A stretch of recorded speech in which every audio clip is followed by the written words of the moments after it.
दोस्तों नमस्कार। राज global concept YouTube channel में आपका स्वागत है। आज हम फिर से जेटेड और सीटेट के लिए गणित विज्ञान से संबंधित प्रश्न लेकर के आए हैं जो बल, घर्षण और ध्वनि से संबंधित है। वैसे अभ्यर्थी जो 6 to 8 की परीक्षा में बैठने वाले हैं या उसकी तैयारी कर रहे हैं, वो अभ्यर्थी जो है सो इस वीडियो को शुरू से अंत तक जरूर देखें। तो चलिए हम लोग इन प्रश्नों को देखते हैं। पहला प्रश्न है, किसी वस्तु पर लगने वाले धक्का या खिंचाव को किस रूप में परिभाषित किया जाता है? गति, बल, भार, कोई नहीं। इसका सही उत्तर विकल्प बी है, बल। अगला प्रश्न है, बलों के प्रकार हैं संपर्क बल, असंपर्क बल, दोनों, कोई नहीं। इसका सही उत्तर विकल्प सी है, दोनों। अगला प्रश्न है,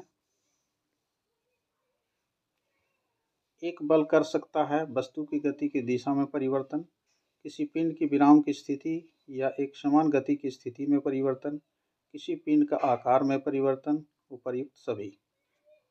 देखिए बल में ये तीनों जो है सो करने की क्षमता होती है, इसलिए सही उत्तर इसका डी होगा।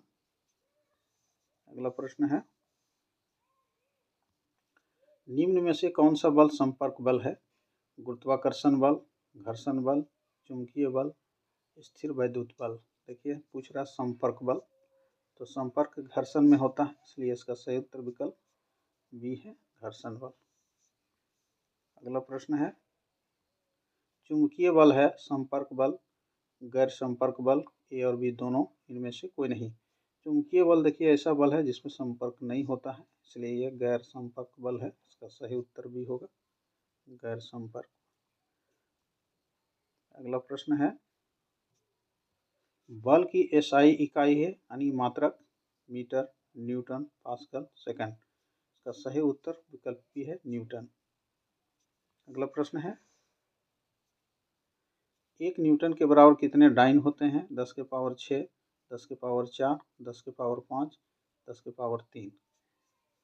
देखिए यहाँ 10 का पावर 10 के टू द पावर 5, ये जो है इसका सही उत्तर होगा सी। अगला प्रश्न है, कौन सा बल वस्तुओं को केंद्र की ओर आकर्षित करता है यानी खींचता है? विद्युत बल, तनाव, गुरुत्वाकर्षण, घर्षण। तो सही उत्तर विकल्प सी है, गुरुत्वाकर्षण।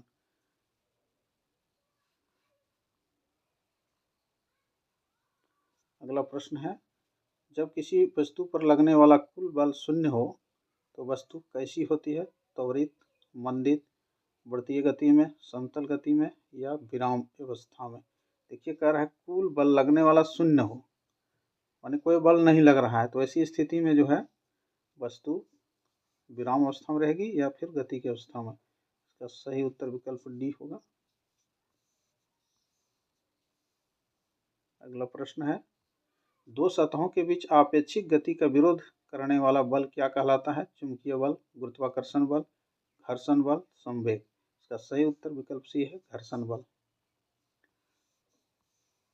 अगला प्रश्न है, अधिक खुरदुरी सतह पर घर्षण कैसा होता है? अधिक, कम, यहाँ कम होगा, कम हो गया, लिख दिया। सतह पर निर्भर नहीं, बिल्कुल नहीं। देखिए अधिक खुरदुरी सतह पर घर्षण कैसा होता है? ज्यादा लगता है, इसलिए इसका सही उत्तर विकल्प ये होगा।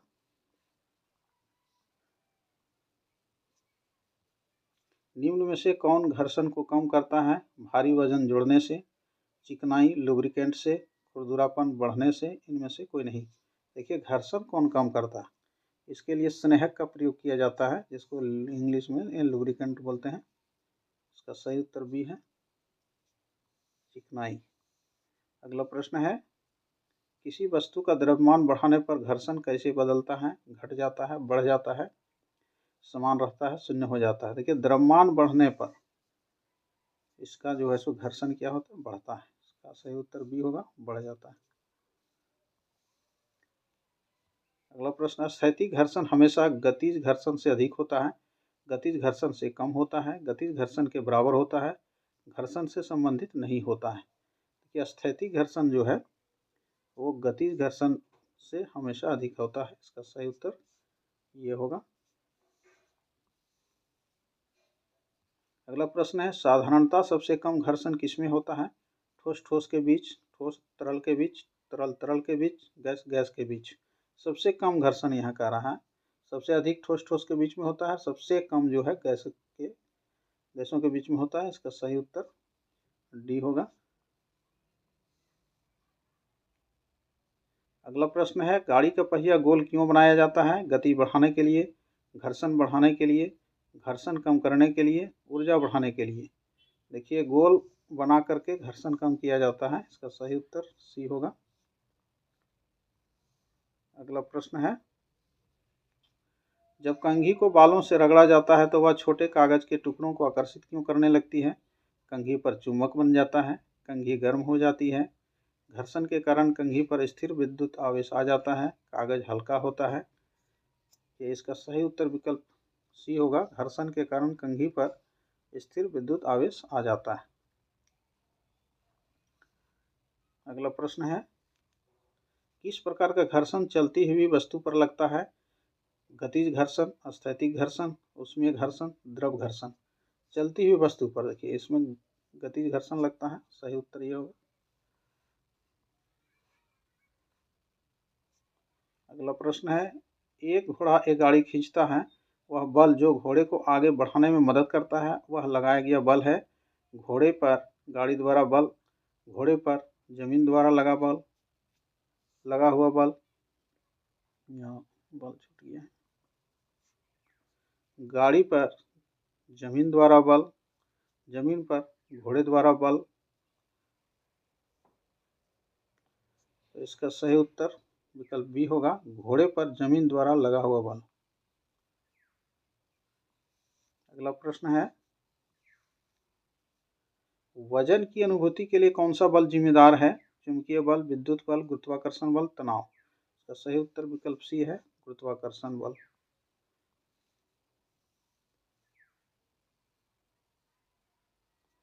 अगला प्रश्न है, जब अलग अलग द्रव्यमान की दो वस्तुएं हवा की अनुपस्थिति में एक ही ऊंचाई से गिराई जाती है तो कौन सी वस्तु पहले जमीन से टकराती है? हल्की वस्तु, भारी वस्तु, दोनों एक साथ, यह वस्तु के आकार पर निर्भर करता है। देखिए, कह रहा हवा की अनुपस्थिति में, तो हवा की अनुपस्थिति रहेगा तो चाहे भारी रहे चाहे हल्की वस्तु रहे, ये दोनों ही जो है एक साथ आएगी, टकराएगी। इसका सही उत्तर विकल्प सी है। अगला प्रश्न है, किस प्रकार का बल ग्रहों को सूर्य की कक्षा में बनाए रखता है? घर्षण बल, गुरुत्वाकर्षण बल, चुंबकीय बल, स्थिर वैद्युत बल। इसका सही उत्तर विकल्प बी है, गुरुत्वाकर्षण बल। अगला प्रश्न है, किसी सतह पर गेंद के आसानी से लुढ़कने के लिए किस प्रकार का घर्षण जिम्मेदार है? गतिज घर्षण, स्थैतिक घर्षण, लोटनिक घर्षण, द्रव घर्षण। देखिए, गेंद को लुढ़कने के लिए वो तो उसमें लौटता है, इसलिए इसका सही उत्तर विकल्प सी है, लोटनिक घर्षण। अगला प्रश्न है, घर्षण बल की एसआई यूनिट है? Metre, pascal, newton, second. वही है, बल इसमें भी शामिल है इसलिए न्यूटन ही होगा। सी होगा इसका। अगला प्रश्न है, दो आवेशित पिंडों के बीच लगने वाला बल है? चुंबकीय बल, गुरुत्वाकर्षण बल, स्थिर वैद्युत बल, मांसपेशीय बल। इसका सही उत्तर विकल्प सी है, स्थिर वैद्युत बल। अगला प्रश्न है, किस प्रकार के आवेश एक दूसरे को आकर्षित करते हैं? धनात्मक, ऋणात्मक, समान विद्युत आवेश, इनमें से कोई नहीं। देखिए, कह रहा है एक दूसरे को आकर्षित करते हैं, तो विपरीत आवेश वाला जो है वो दूसरों को आकर्षित करते हैं, या ऑप्शन में नहीं है, इसलिए सही उत्तर इसका डी होगा, इनमें से कोई नहीं।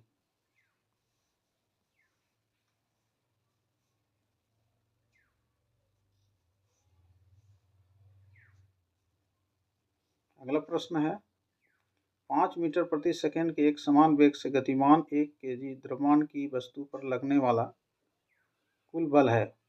5 न्यूटन, 0.2 न्यूटन, 0 न्यूटन, इनमें से कोई नहीं। देखिए, यहाँ एक समान वेग से गतिमान है, एक समान वेग से गतिमान है 1 kg का द्रव्यमान वाला वस्तु, तो कुल बल जब तक देखिए ये गति मान रहेगा तब तक जो है इस पर कोई बल कार्य नहीं करेगा।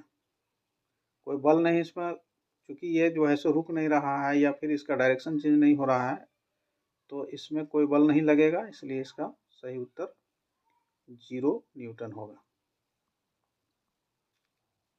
अगला प्रश्न है, ध्वनि क्या है? गर्मी का एक रूप, प्रकाश का एक रूप, वस्तुओं के कंपन से उत्पन्न ऊर्जा का एक रूप, विद्युत का एक रूप। इसका सही उत्तर विकल्प सी है, वस्तुओं के कंपन से उत्पन्न ऊर्जा का एक रूप। अगला प्रश्न है, ध्वनि तरंगे किस प्रकार की होती है? अनुदैर्ध्य तरंगे, अनुप्रस्थ तरंगे, विद्युत चुंबकीय तरंगे, इनमें से कोई नहीं। इसका सही उत्तर विकल्प ये है, अनुदैर्ध्य तरंगे। अगला प्रश्न है, ध्वनि का बेहतर परावर्तक कौन सा है? कागज, कपड़ा, आयरन, थर्मोकोल। इसका सही उत्तर विकल्प सी है, आयरन। अगला प्रश्न है, बांसुरी में कंपन करने वाला भाग क्या है? तनी हुई डोरी, वायु स्तंभ, तनी हुई झिल्ली, इनमें से कोई नहीं। इसका सही उत्तर विकल्प बी है, वायु स्तंभ। अगला प्रश्न है, मानव कान का कौन सा भाग ध्वनि कंपन को बढ़ाता है? कान के अंदर की नलिका, कान का पर्दा, कर्णावर्त, श्रवण तंत्रिका। इसका सही उत्तर विकल्प बी है, कान का पर्दा। अगला प्रश्न है, किसी ध्वनि की तारत पिच मुख्य रूप से किससे निर्धारित होती है? आयाम, आवृत्ति, तरंगदैर्ध्य, रफ्तार। देखिए यहाँ तारत्व जो है वो आवृत्ति से निर्धारित होती है, अगर प्रबलता रहता तब आयाम होता है इसका। अगला प्रश्न है, निम्न में से कौन सा ध्वनि का सबसे अच्छा अवशोषक है? लकड़ी, इस्पात, ऊन, पक्की दीवार। इसका सही उत्तर विकल्प ये है, लकड़ी। अगला प्रश्न है, ध्वनि की तीव्रता किस इकाई में मापी जाती है? डेसिबल, मीटर, मीटर प्रति सेकंड, हर्ट्ज। इसका सही उत्तर विकल्प यह है, डेसिबल। अगला प्रश्न, किस माध्यम में ध्वनि तेज गति से चलती है? वायु, पानी, इस्पात, निर्वात। इसका सही उत्तर विकल्प सी है, इस्पात। अगला प्रश्न है, विभिन्न ध्वनि को सुनाई देने के क्या कारण है? तारत्व, प्रबलता, तारत्व तथा प्रबलता, माध्यम के कण। विभिन्न ध्वनि सुनाई देने का कारण जो है, देखिए दोनों है। इसका सही उत्तर विकल्प सी होगा, तारत्व तथा प्रबलता। अगला प्रश्न है, ध्वनि निर्वात में क्यों नहीं चलती? ध्वनि निर्वात में क्यों नहीं चलती?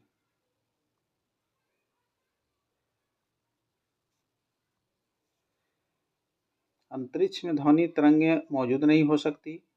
ध्वनि तरंगे निर्वात द्वारा अवशोषित होती है। ध्वनि तरंगे निर्वात में बहुत धीमी गति से चलती है। निर्वात में ध्वनि संचालित करने के लिए कोई कण नहीं होते।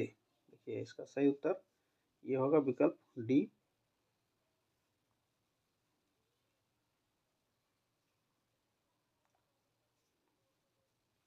कौन सा कारक जो ध्वनि की गति को प्रभावित नहीं करता? तापमान, माध्यम, आवृत्ति, दबाव। तो सही उत्तर विकल्प सी है, आवृत्ति इसको प्रभावित नहीं करता। बाकी ये तीनों जो है कारक हैं, माध्यम भी है, दबाव भी है, तापमान भी। अगला प्रश्न है, ध्वनि तरंग का कौन सा गुण उसके समय या गुणवत्ता को निर्धारित करता है?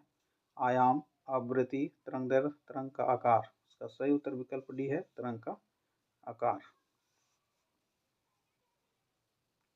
अगला प्रश्न है, किसी वस्तु पर लगने वाले सभी बलों का परिणामी बल शून्य है तो उसे क्या कहते हैं? स्पर्श बल, संतुलित बल, असंतुलित बल, अभिलंब बल। इसका सही उत्तर विकल्प भी है, संतुलित बल, अगर शून्य है तो।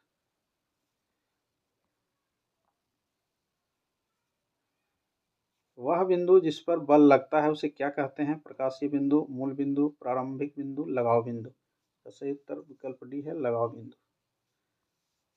अगला प्रश्न है, यदि परिणामी बल 5 न्यूटन है तो वह किस प्रकार का बल है?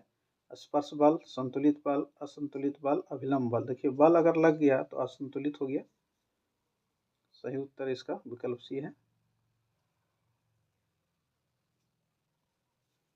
अगला है, न्यूटन के किस नियम से हमें बल की परिभाषा प्राप्त होती है? गति का पहला नियम, गति का दूसरा नियम, गति का तीसरा नियम, इनमें से कोई नहीं। इसका सही उत्तर विकल्प बी है, गति का दूसरा नियम। इसी से बल का व्यंजक प्राप्त होता है। पहला नियम से जड़त्व प्राप्त होता है।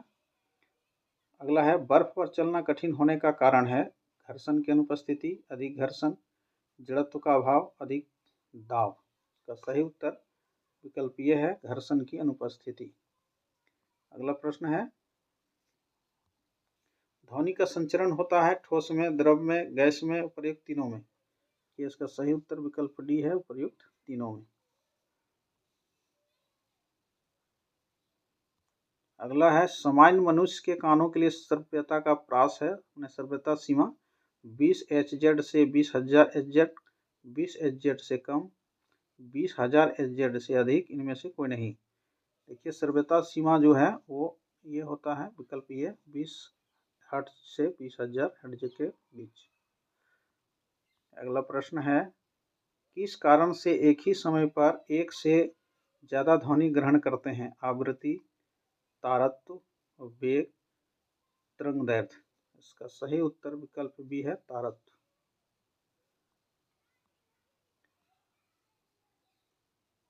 अगला प्रश्न है, कौन सा जानवर प्राश्रव्य ध्वनि सुनने की असाधारण क्षमता के लिए जाना जाता है? कुत्ते, डॉल्फिन, ए और बी दोनों, हाथियां। तो सही उत्तर विकल्प सी है, ए और बी दोनों। अगला प्रश्न है, आवृत्ति के स्याही मात्रक होता है? Newton, hertz, second, metre. इसका सही उत्तर विकल्प बी है, हर्ट्ज, HZ। तो दोस्तों, ये गणित विज्ञान के लिए विज्ञान से महत्वपूर्ण प्रश्न थे। अगर वीडियो अच्छा लगा हो तो लाइक और शेयर जरूर कीजिएगा, और अभी तक चैनल को अगर सब्सक्राइब नहीं किए हैं तो चैनल को जरूर से सब्सक्राइब कर लीजिएगा। मिलते हैं अगले वीडियो में, तब तक के लिए धन्यवाद।